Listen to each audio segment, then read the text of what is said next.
Bonjour, ici on va faire le PowerPoint numéro 6, là, l'atteinte des nerfs crâniens 11, le nerf thoracique, le scapulaire, l'axillaire et le musculo-cutané. On va commencer avec l'atteinte du nerf spinal 11. Ok, je vais baisser ça un petit peu. Ok, donc l'atteinte va se produire dans le triangle postérieur du cou. Ok, on va aller regarder un petit dessin ici, là. Voilà, on l'a ici, là. OK? Si je mets ça en gros ici, là. Donc, l'atteinte va se produire ici, là, dans le triangle postérieur du cou. OK? Je vais retourner sur mon PowerPoint. Alors, la situation superficielle du nerf spinal accessoire le rend particulièrement vulnérable, aux lésions traumatiques là, au niveau du cou. Les causes, là, il peut y avoir intervention chirurgicale dans la branche là, externe du nerf spinal, après sa sortie dans le muscle, le sternocléido-mastoïdien, un curage ganglionnaire, tu sais, quand il enlève des ganglions qu'il nettoie dans les cas d'adénome, puis bon, quand ils enlèvent les ganglions, s'ils font une biopsie des ganglions, si on enlève dans l'exérèse d'un kyste, hein, s'il enlève un kyste, là. Rotation rapide de la tête avec les bras abaissés. Donc, si, par exemple, vous transportez un gros sac d'école plein de livres, là, c'est très lourd, puis là, le bras, il est étiré, puis bon, vous tournez la tête rapidement, tu sais. On peut avoir ça. Puis aussi, même le port d'un sac en bandoulière, hein, tu sais, si surtout si le sac est lourd, OK? Les sacs lourds, ben, ça peut, ici, faire de la pression et de la radiothérapie. On va changer. OK, donc, qu'est-ce qui va, le patient, la clinique? Les douleurs à l'épaule, difficulté à hausser les épaules, OK? Quand on se colle les épaules sur les oreilles, là, il ne sera pas capable de le faire. Atrophie du chef supérieur du trapèze, donc une atrophie du trapèze à ce niveau ici, là. Accentue le creux sus-claviculaire et rend plus saillant le relief de la clavicule, comme vous l'avez ici. OK? Vous avez ici votre muscle qui est bien, puis ici, là, le muscle, là, il est atrophié. Fait qu'on voit l'épaule tomber. Alors, il va avoir l'élévation et l'abduction active du bras sont responsables du décollement de l'omoplate.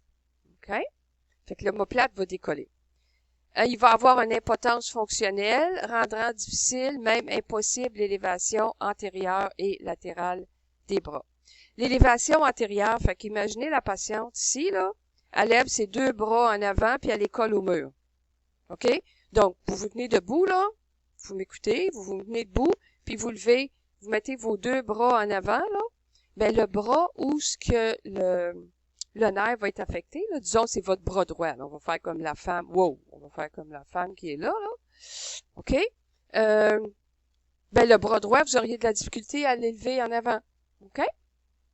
Continue. Donc ici, on a des résultats d'études. Alors, qu'est-ce qu'on va avoir? La latence est un peu prolongée. On va avoir une baisse de l'amplitude. Puis, je vais vous le montrer ici. On va le mettre plus gros.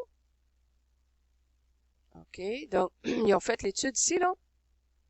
Regardez, ils simulent en arrière là, du sternocléido. Ils vont mettre G1 sur le muscle.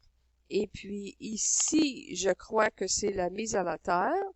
Puis, ils vont mettre G2 sur le côté opposé. OK? Eux autres, c'est leur technique. On peut mettre G2 aussi sur l'os de l'épaule. Mais regardez à l'hôpital, vous allez sûrement avoir le protocole de l'hôpital pour ça. Puis on regarde le côté gauche, hein. On va plutôt analyser l'amplitude là-dedans, là. OK? Vous regardez ici, là, vos paramètres. Sweep speed, 5 millisecondes par division, 5 millisecondes par division. Fait qu'on fait les mêmes paramètres pour les deux côtés. Puis ensuite, notre gain, 5 millivolts par division, hein, sur je dis verticalement, là. 5 millivolts par division, OK, pour notre amplitude. Côté gauche, on a une belle amplitude, tout est beau, tout est fin. Côté droite, OK, l'amplitude est basse.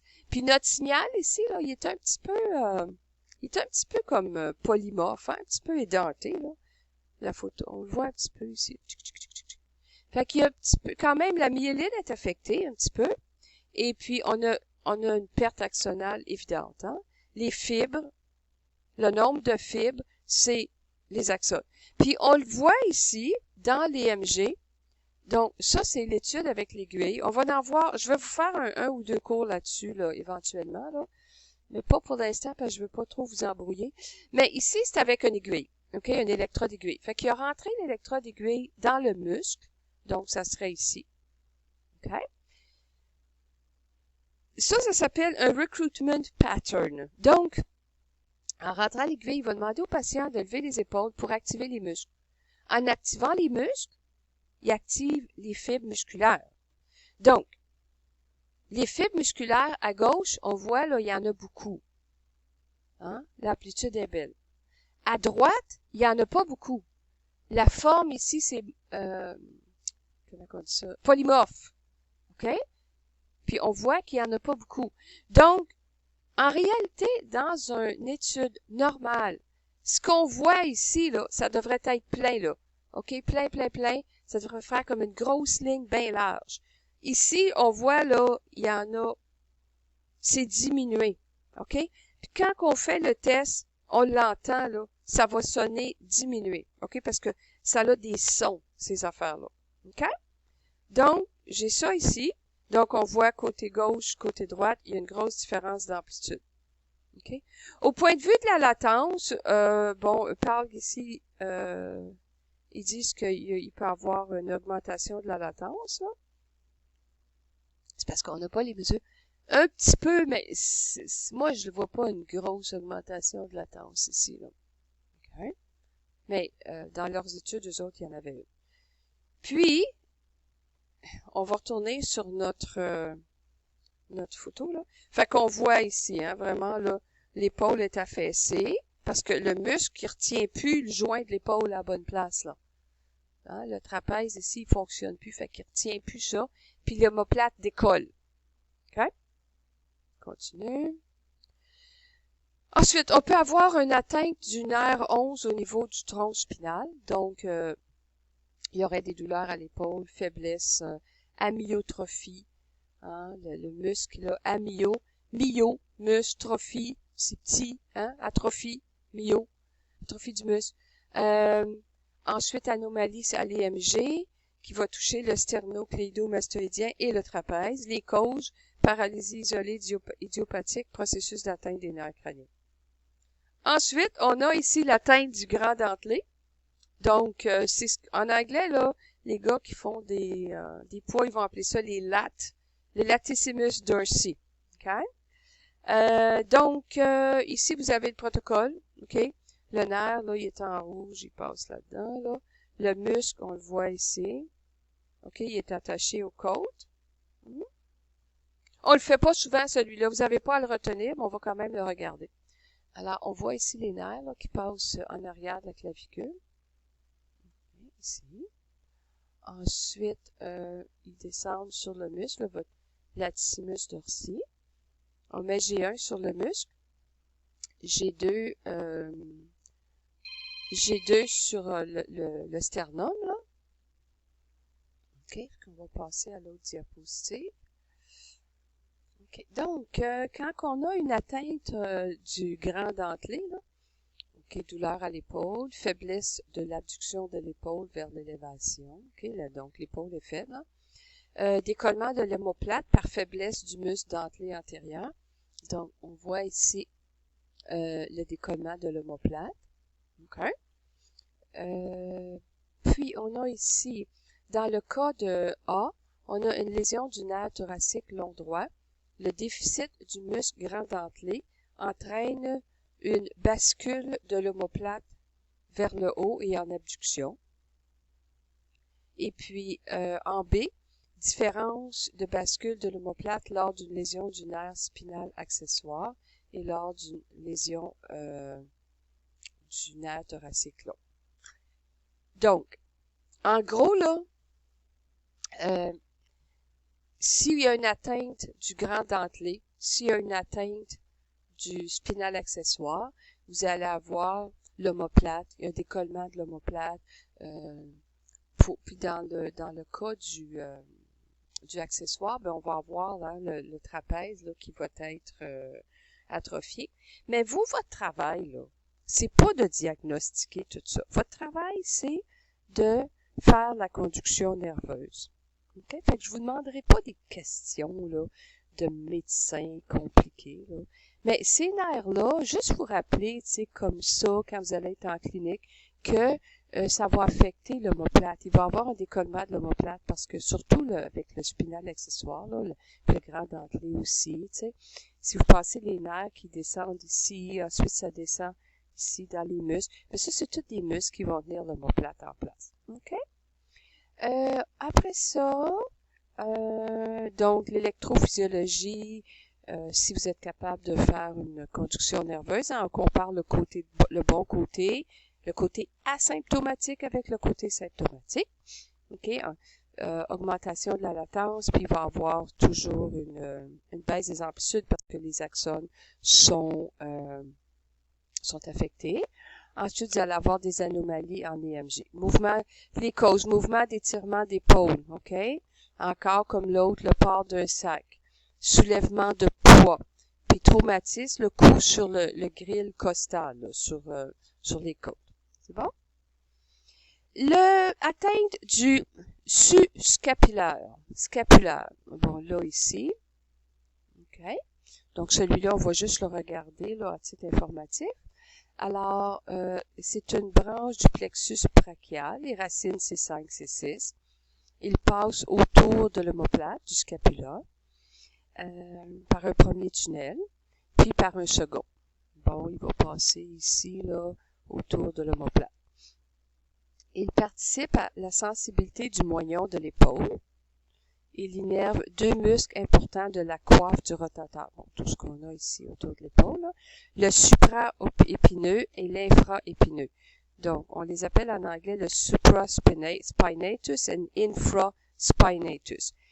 Ça, c'est le médecin qui va s'occuper de ça. Lui, il va faire le médecin, il va faire son EMG, là. Mais c'est juste que si vous voyez ça, ben c'est ça, infraspinatus and supraspinatus, c'est le nerf scapulaire. Okay? Moi, je vous demanderai pas ça dans l'examen, là. Mais regardez, là, il passe ici, là. Puis, ça, c'est des muscles qui sont par-dessus l'omoplate, en haut, là, comme en haut de l'omoplate ici, puis en bas. Puis, un patient qui a une atteinte du nerf scapulaire, ben, ça va faire un creux. Fait que quand on regarde le patient, si par exemple, vous examinez un patient pour ses épaules ou quelque chose, puis vous voyez comme un creux, hein, en arrière, là. Je vais reprendre une vieille photo ici, là.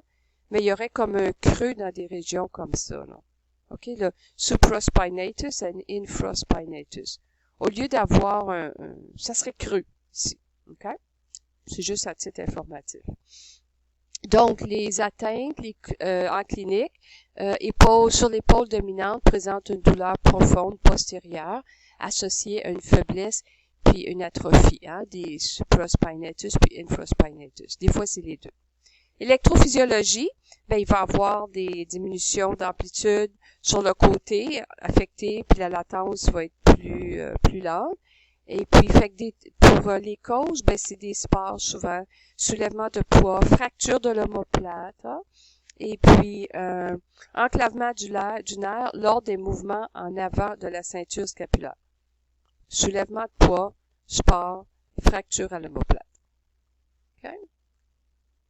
Ensuite, j'ai ici, celui-là, c'est un petit peu plus, on voit ça un petit peu plus, là. Je vais descendre ça un petit peu, là. There we go. OK, l'atteinte du nerf circonflexe, le axillary. Là. Celui-là, je l'ai-tu ici? Ouais, OK. Il va avoir, au niveau moteur, là, il va avoir, comme on le voit ici, déficit de l'abduction de l'épaule. Voyez-vous ici, là? L'épaule est bien formée. Puis ici là, le deltoïde, là. Il n'y en a pas de deltoïde. Le deltoïde antérieur, il n'est pas là, là. Regardez, là, ici, là. Okay? Le deltoïde est formé de 3 têtes. Hein? Le lateral, medial, puis antérieur. Là. Puis il n'y en a pas ici. Là. OK? Fait que ça, c'est le nerf radial là, qui passe ici. Là.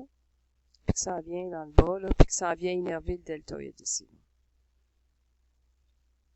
OK, je vais amener ça en haut, là. OK. Aussi, je vais le mettre. Elle l'avait mis ici. Attendez, je vais le baisser comme ça. Voyons. Bon, on le voit. OK. Déficit sensitif du moignon de l'épaule. Fait que le déficit sensitif va se retrouver ici, là. Réduction de l'amplitude ou abolition de la réponse. Ben oui, quand on fait l'EMG, regardez ici, puis comparé à là, il va y avoir la réponse va être différente. Manque d'unité motrice. Les causes, traumatisme de l'épaule par luxation avec étirement sous la tête humérale, là, en dessous ici. Fracture du col de l'humérus, ici, là. L'humérus, c'est l'os, là. Okay, fracture du col. Compression axillaire en dessous avec des béquilles. On va retourner là. Donc, voyons. Ici, OK. Alors, c'est le nerf du moignon de l'épaule. Fait qu'on le voit ici, là, le nerf axillaire. Il y en a un ici. OK. L'origine, c'est 5, c'est 6. Innervation motrice, le deltoïde et le petit rond. OK, le petit rond, il est en arrière du bras, là. Puis, innervation sensitive, c'est la face ici, là. Fait que quelqu'un qui a la branche sensitive du nerf axillaire affectée, ben, il va avoir un petit spot, là, en plein sur le deltoïde. C'est où est-ce que vous recevez les piqûres, là? Bon, ben, c'est là. OK?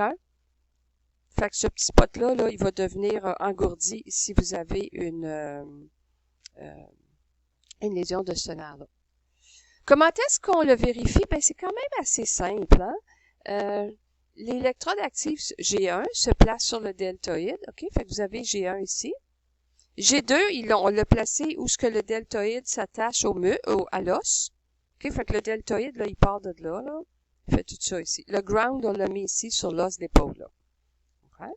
Ici, on le voit avant. Le ground est là. Puis le deltoïde est ici, là. On a placé G1 sur où ce que le deltoïde, il est plus gros. Puis ici, notre G2, on l'a placé sur l'os. Et puis, on stimule au point d'herbe, OK? Si vous remarquez, la cathode fait face à G1. On va passer à l'autre. OK. Donc, on l'a vu tantôt, là, cette diapo-là. OK, fait qu'on va passer à l'autre ici.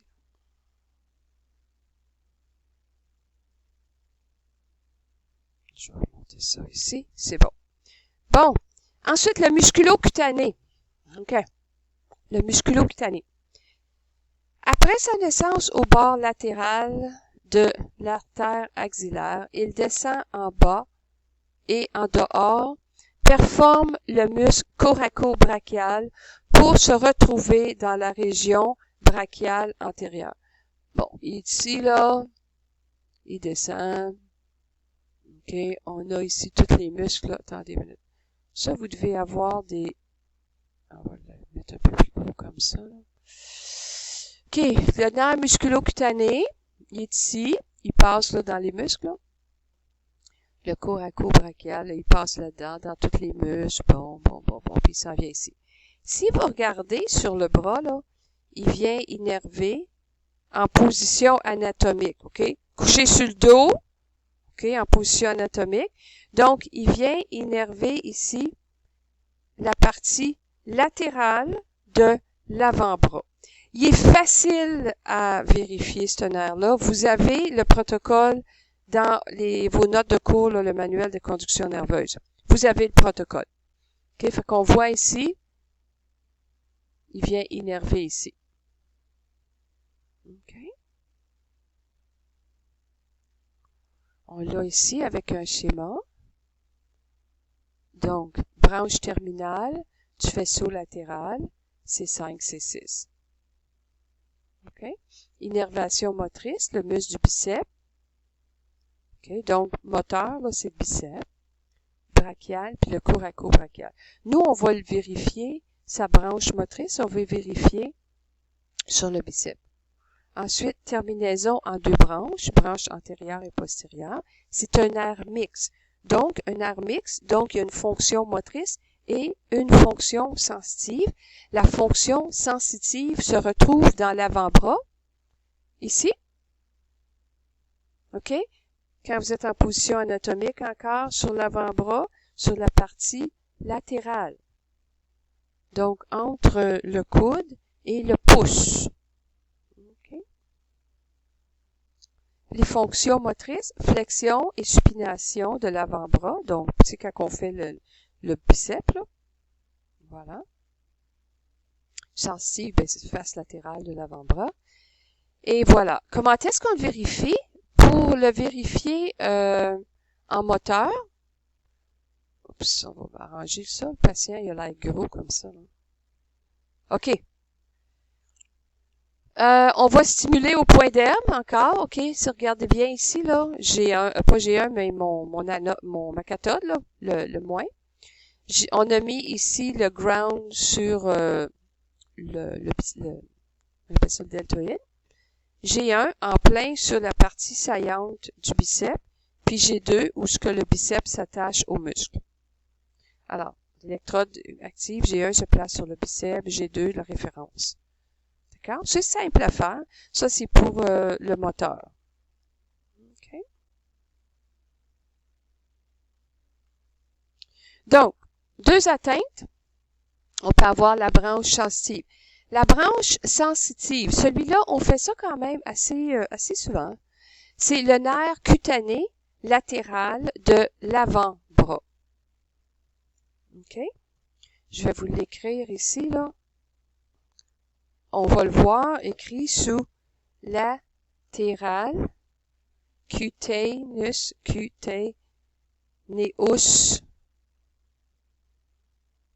lateral cutaneous nerve. Latéral, sorry. Antébrachial cutaneous nerve. Antébrachial, avant-bras, là. OK, lateral antebrachial cutaneous nerve. OK? Latéral antébrachial cutaneous nerve, musculo-cutané. Donc, il va y avoir des douleurs antérolatérales du coude. L'avant-bras, là, antérolatérale. Hypoesthésie du bord externe de l'avant-bras. Hypoesthésie, là, petit. Tu sais, il y a moins de sensation. Hypoesthésie du bord externe de l'avant-bras. Altération du potentiel sensitif du nerf musculo-cutané. Donc, quand on fait l'étude, EMG du biceps va être normal quand c'est la branche sensitive qui est atteinte. Hein. Quand c'est la branche motrice, ben c'est sûr qu'on va avoir une petite réponse. Ici, si c'est la branche motrice, ben, on va avoir une petite réponse du motrice. Si c'est la branche sensitive, ben c'est le nerf cutané latéral, là. Ben, on va avoir une petite réponse. Le protocole, bien facile. OK? On va stimuler ici. Le nerf, là, il passe ici, là. Fait qu'on va stimuler, le patient il est en position anatomique, couché sur le dos, supination du bras. OK? Entre le pli du coude, OK, en ligne droite avec l'os ici du poignet, là, juste en dessous du pouce. On fait une ligne droite imaginaire. Puis on mesure 12 cm entre le point de stimulation. Fait qu'on marque le point de stimulation au coude. C'est sur le pli du coude, là. Comme il est latéral au tendon du biceps. OK? Latéral au tendon du biceps. On mesure une ligne droite, puis là, on va aller mettre notre G1. OK? C'est sensitif. Donc, 3 cm plus loin, on va mettre G2. La mise à la terre, on la met entre la stimulation puis G1. Puis, on stimule ici. Okay? Donc, les amplitudes doivent être plus que 10 microvolts. Puis, on peut faire une vitesse de conduction. Pour les membres supérieurs, les valeurs normales, c'est toujours au-dessus de 50 mètres par seconde. Fait que si vous savez pas trop, la latence, c'est quoi, qu'est-ce qui se passe, dans un nerf sensitif, on a vu ça l'année passée, c'est très clair qu'on peut faire une vitesse, on peut mesurer une vitesse de conduction. OK? Donc, on ferait une stimulation, on fait l'enregistrement, on prend la latence onset, puis puis on mesure, notre mesure est faite, là, 12 cm. Donc, 120 mm sur la latence onset, ça va me donner ma vitesse de conduction. On passe ici. Et puis, atteinte du nerf musculo-cutané à l'aisselle. Bon, les atteintes du nerf musculo-cutané, je m'excuse. Donc, ça peut être à l'aisselle. Il va avoir faiblesse à myotrophie du biceps, hein, puis du brachial antérieur. Perte du réflexe bicipital. Déficit sensitif dans le territoire du nerf. Altération de la conduction motrice et sensitive. Des anomalies du biceps à l'EMG. Les causes, traumatisme à l'épaule, luxation d'épaule, l'épaule étirée, une fracture, effort de soulèvement, compression par le coracobrachial sur l'apophyse coracoïde, par exercice intense ou positionnel après chirurgie. Donc, ça vient clair pour celui-là. On a tout vu ça. C'est beau. OK, donc, moi, ce qui est important là-dedans, là, si vous pouvez juste, celui qui est important, c'est surtout l'axillaire, OK? Celui-là ici, là, l'axillaire, c'est quand même assez commun. Et puis ici, la conduction nerveuse du biceps. Tu sais, si vous pouvez, grosso modo, vous rappeler là, les électrones. Et puis ici, pour le latéral antébrachial. OK? Ça, vous avez ça dans vos notes de cours. Et puis, c'est juste de savoir où placer les électrodes et puis comment s'installer pour stimuler.